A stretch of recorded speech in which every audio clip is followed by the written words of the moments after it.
안녕하세요. 핵심 보상 정보만을 전달드리는 핵보상TV의 손해자동사 홍영입니다. 오늘 영상 내용은 얼마 전에 상담을 통해 안내해드리다가 많이 어려워하시는 것 같아서 이렇게 영상으로 준비했습니다. 시작하기에 앞서 평소에 너무 궁금한 주제가 있으시다면 댓글 통해 남겨주세요. 정말 필요한 주제라고 판단되면 영상으로 이렇게 준비해드리도록 하겠습니다. 자, 그럼 오늘 주제 내용으로 넘어와서 설명을 드리면 산재와 자동차 보험이 경합된 사고, 먼저 중복 접수가 가능합니다. 이 말을 가장 먼저 해드리고 싶고요. 둘 중 하나만 선택해서 보상받는 거 아니니 그 고민은 앞으로 안 하셔도 됩니다.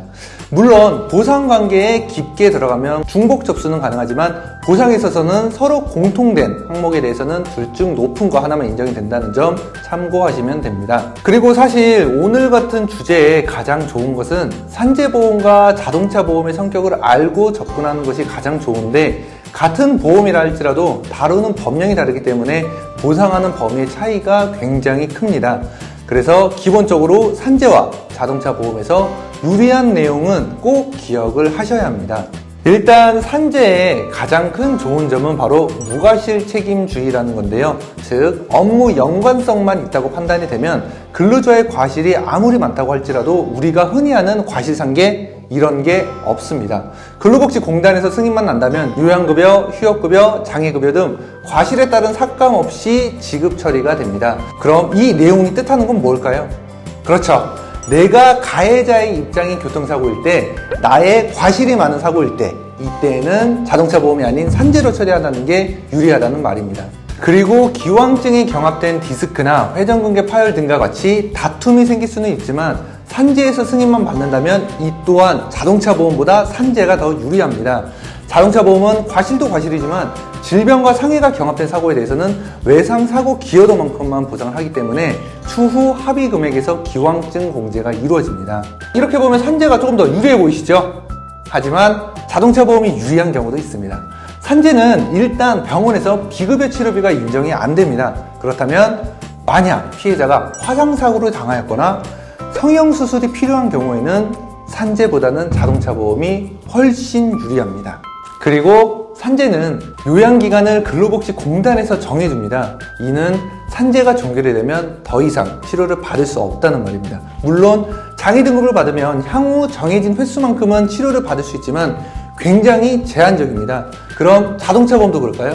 물론 병원에서 환자 상태 등을 고려하여 치료가 장기적으로 이루어지면 통원 횟수 등을 차감할 수 있지만 병원 치료를 아예 막지는 않습니다.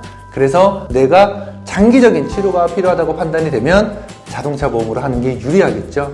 또 산재와 자동차 보험이 경합된 사고에서 중요한 키포인트, 단독 사고일 때는 내가 현재 사고 난 지금 상황이 아니더라도 꼭 알고 계셔야 할 내용이 있습니다. 단독 사고는 자동차 보험에서 자손으로 처리할 수 있죠. 그럼 자손이랑 산재랑 경합이 되었을 때에는 꼭 자손 먼저 접수를 하셔야만 자손도 받고 산재도 받을 수가 있습니다. 만약 이 순서가 바뀐다면 산재는 받을 수 있지만 자손에서 산재에서 받은 금액이 공제가 될 수 있습니다. 물론 일부 보험회사에서는 아닐 수 있지만 대부분의 보험회사는 공제가 됩니다. 이 내용은 내가 지금 사고가 나지 않았어도 꼭 기억하고 계셔야겠죠. 이렇게 산재와 교통사고는 과실, 다친 부위, 다친 정도, 향후 치료 계획 등 사고 내용에 따라 어디를 어떻게 먼저 접수할지가 달라집니다. 그래서 영상 처음에도 말씀드렸듯이 각 보험의 장점 정도는 기억을 하고 계셨다가 사고 상황에 맞춰서 융통성 있게 움직이셔야 합니다.